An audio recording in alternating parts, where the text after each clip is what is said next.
Tomato paste has gone up another 3 cents. Everything's going up. Yeah. It's a good thing Frankie's almost finished college. Maybe we wouldn't be able to make his tuition another year. Oh, it's been touch and go, all right. Yeah. But just think, Edna. In another month, he'll get his business degree. My son, a college graduate. And he'll be able to get a good job anywhere he wants to. Even in a deli? Well, sure, if that's what he wants. But he'd have some good ideas, like maybe start a chain.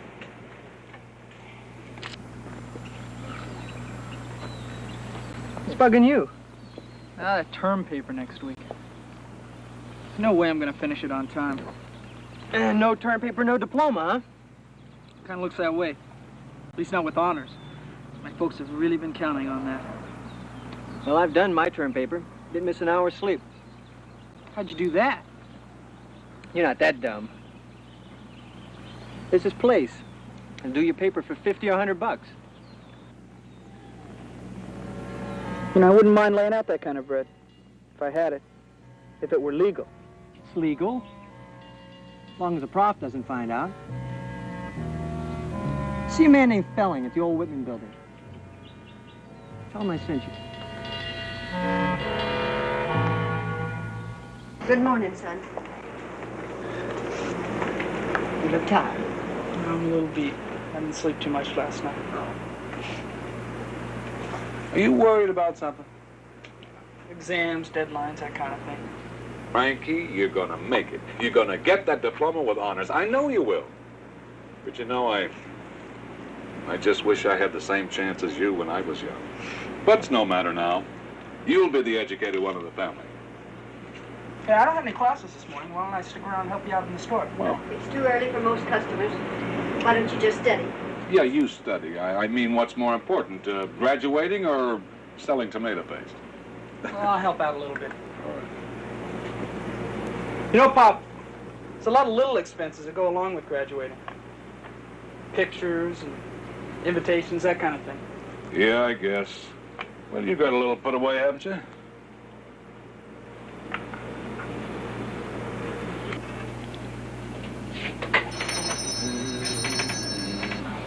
Hi, Pete. Morning, officer. Hello. What'll it be? We got some terrific sandwiches this morning. No, just coffee and a Danish. Okay. I'll Here, get the coffee. help yourself. Hey, Pete, you know Schmitty, the meat market down the street, don't you? Oh, sure. Schmitty and me, we've been friends for years. Why? Something happened? Yeah, somebody broke into his store last night and cleaned out the cash register. Oh, that's too bad. Any clues who did it? Nope. We got one witness who says he saw somebody hanging around the alley. 23, 24 years old, 5'10", light brown hair, dungarees. The description like that, it could be anybody. Even me. Yeah, it's not really much to go on. Well, you can be sure about one thing. Our boy'd never do a thing like that. He's a senior in college. And he graduates in a month with honors. That's really terrific. Say, do you know a Gary Kruger? Yeah. Gary and I have a couple classes together. Gary Kruger's in no trouble, is he? No, ma'am. It's just that he was seen hanging around Smith's alley yesterday. Maybe he was just visiting. Yeah, Gary and I spend most of the night at the school library studying. Papers coming up and all. Yeah, well, it's like you said. With a description like that, it could fit just about anybody. You know, Pete. Pete, I'll see you a little later maybe for one of those sandwiches. Yeah, okay. Take care. All right. All right. See you later. Frankie, maybe you better not hang around that Kruger boy so much. Gary's okay. Yeah, I remember. He used to get in a lot of trouble around here. Look, Gary's a college student, just like me. You think I could have it in about a week? Sure. We can get just about anything for a price. Well, sit down, sit down. The mineral wealth at the polar cap. Well, that's a bit out of the ordinary.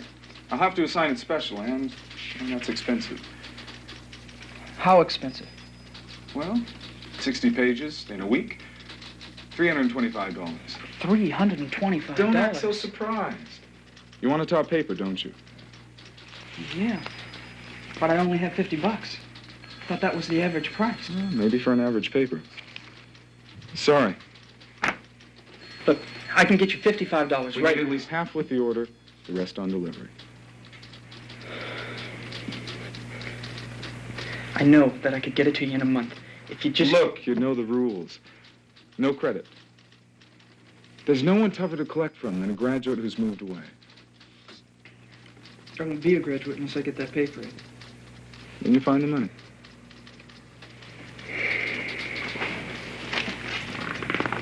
$325. Hey, that's wild. Yeah, maybe, but he owes all the cards. Hey, how about a loan? Hey, are you serious? Hey, what about your old man? No. Every time I ask him for $10, he wants to know where it's going. Really trust you, huh?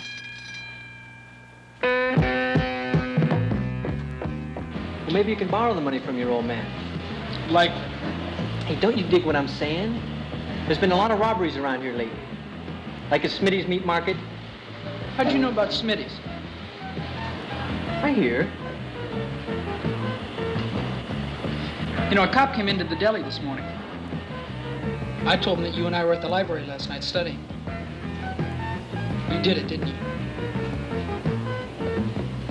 Hey, look, you're not the only one to jam with money. What you don't know won't hurt you. Okay. So now you think I should steal? From my own father? Borrow. When you graduate and get a job, you'll find ways to pay it back. After all, he wants you to graduate as bad as you. I couldn't do it. Then flunk it. Well, do you have anything you want, George? Everything I can afford, anyway. Yeah. What I want always seems to cost too much. I know. I hate to raise the prices, George, but I'd be out of business a long time ago if I didn't pass along the wholesale increases. Well, that'll be $7.52, George.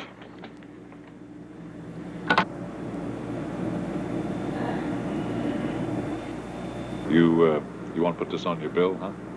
Yeah. I know you always pay when your Social Security check comes in. I wish all my customers were regular like you. You get your share of bad debts, too, eh? Like you wouldn't believe, George, like you wouldn't believe. Well, I'd rather starve than not pay my debts. So would I. Well, I'll be back next week to settle up. Have a good day. Come on, Pete. Bye-bye. Wasn't it $7.52? Yeah. How come you wrote down $8? Oh, just a little credit charge. People expect that. Does George know that? Well, now, listen, Frankie, you know, supermarkets don't give credit, do they? That's the only way I can do it is to charge a little extra. Yeah, but the people should know. What difference does a few cents make anyway? Well, it's cheating. If a person doesn't know, then it's cheating. Listen, Frankie, I've been in this business a long time. I'd been bankrupt years ago if I didn't bend the rules a little. And those extra cents here and there got you through college. Wonder if it was worth it.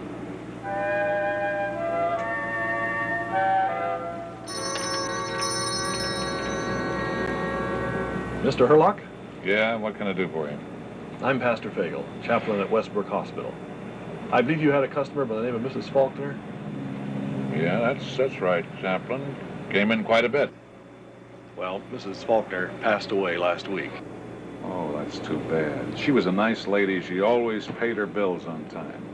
She owed me a little for this month, but it doesn't matter. It wasn't much, and she'd been a customer for a long time.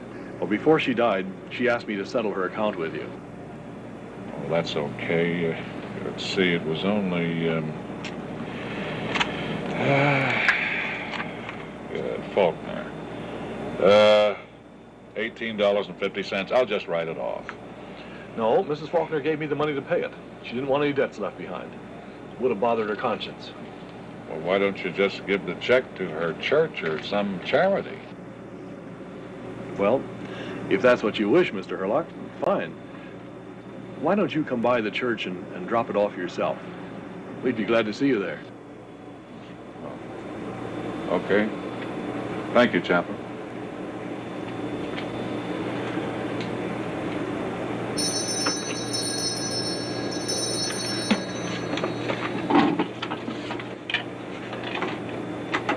much of that 18 bucks is interest?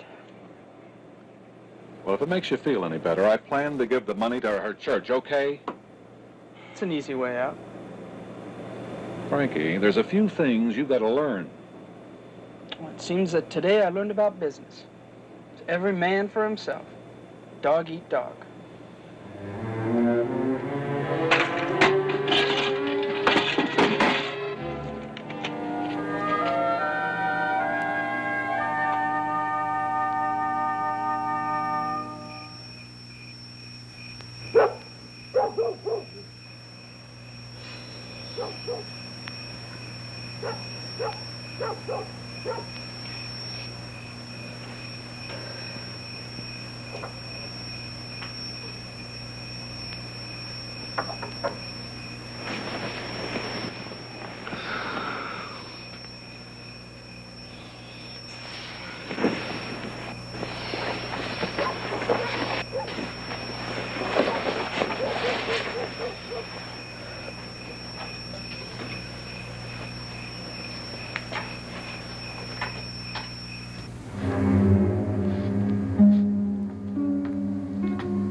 Frankie, is that you?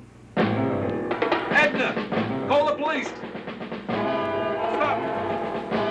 Stop the...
He came in this way, it looks like. Well, he went out that way, too. I saw it.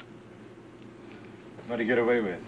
Well, I checked the cash register, and I must have surprised him before he could get anything else. Well,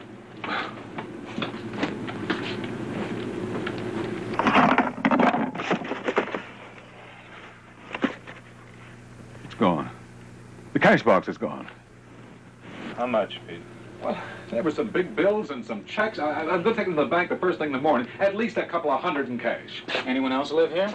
Yeah, my boy, Frankie. He's a senior in college. I'm surprised all this didn't get him up, but he's been working late in exams, and I guess tired out, I guess. I think we ought to talk to him anyway, Pete. Edna, get Frankie down here. We better check fingerprints.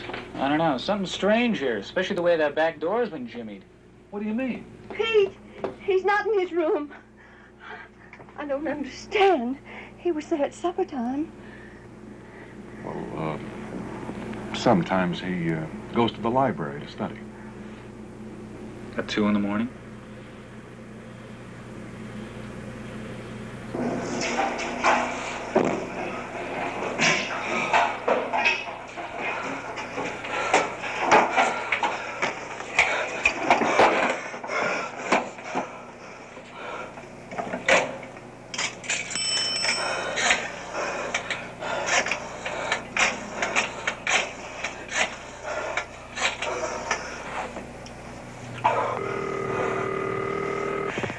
Look, Gary, it's Frankie.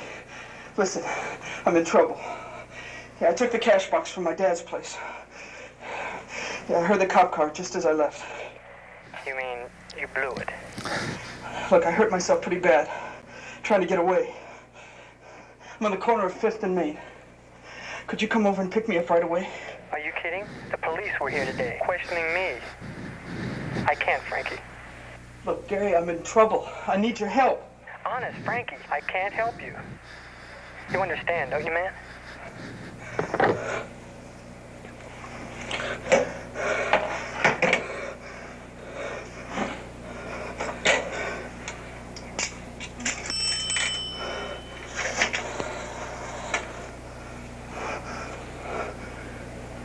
Operator?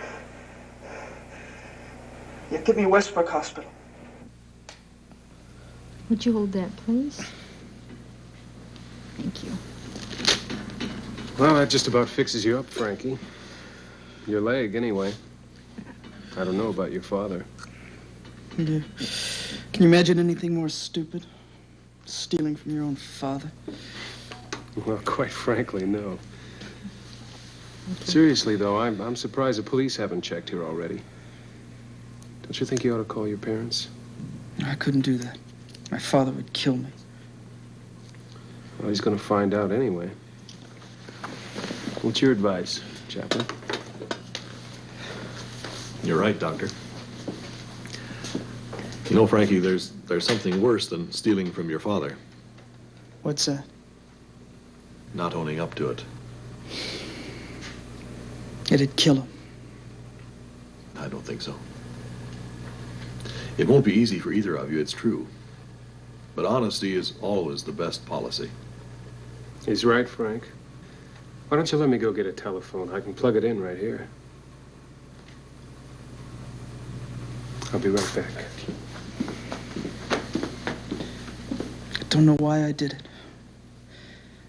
I feel so bad about it. Maybe God is trying to tell you that some things need to be made right. How do you make something like that right? I mean, it's not the idea of going to jail. It's my folks. I think if they understood the pressures you've been under, it would help. And if you're sincerely sorry, and they know it. But right now, I'll bet they're worried. Why don't you phone them? Do you think that maybe you could talk to them first, Chaplain? There must be some other explanation. Frankie wouldn't do it. Maybe he was blackmailed into it or kidnapped, and they held it for hostage. Pete, be patient. We'll just have to wait for word.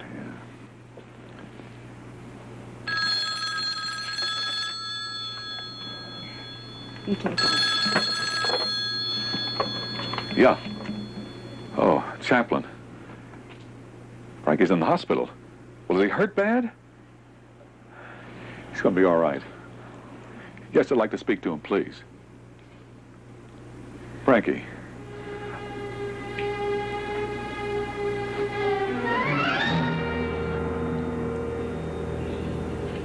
You did do it, huh?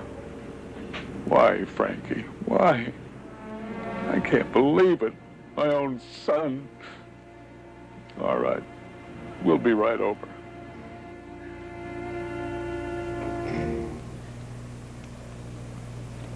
Why didn't he come to me with his problems? That was no way to solve them. He knows that now, Pete. And I think he sincerely regrets it. So where do we go from here? How can we ever look each other straight in the eye? I haven't been much of an example to him. From what Frankie told me, I think that's true. But remember, we all need to realize we're sinners. We need forgiveness. Think of Jesus' story of the prodigal son. How the father not only forgave him, but was watching and waiting for his return. And when he saw him coming, way down the road, he ran to him and welcomed him back with open arms. God forgives us like that. We need to do it for one another.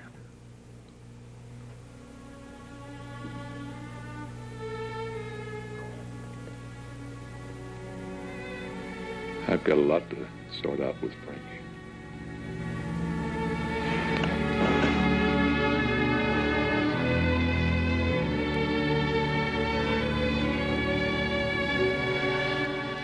Sorry, Dad. Don't know what got into me. I guess all the pressures. That's no excuse. I'll move out if you want me to.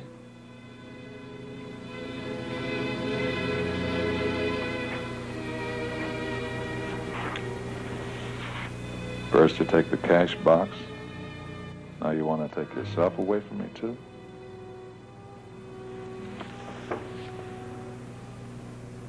Look, Frankie, we'll work it out. It's sort of my fault, too, you know. I found I've got lots to learn. We'll do it together, son.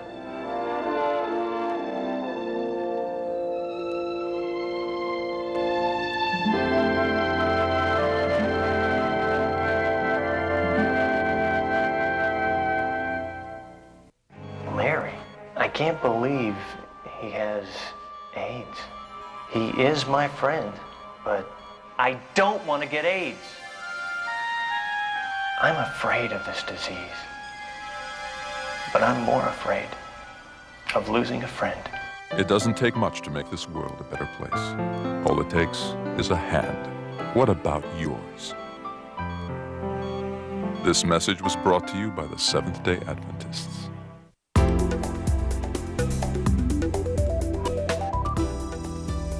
Does smoking harm the unborn baby?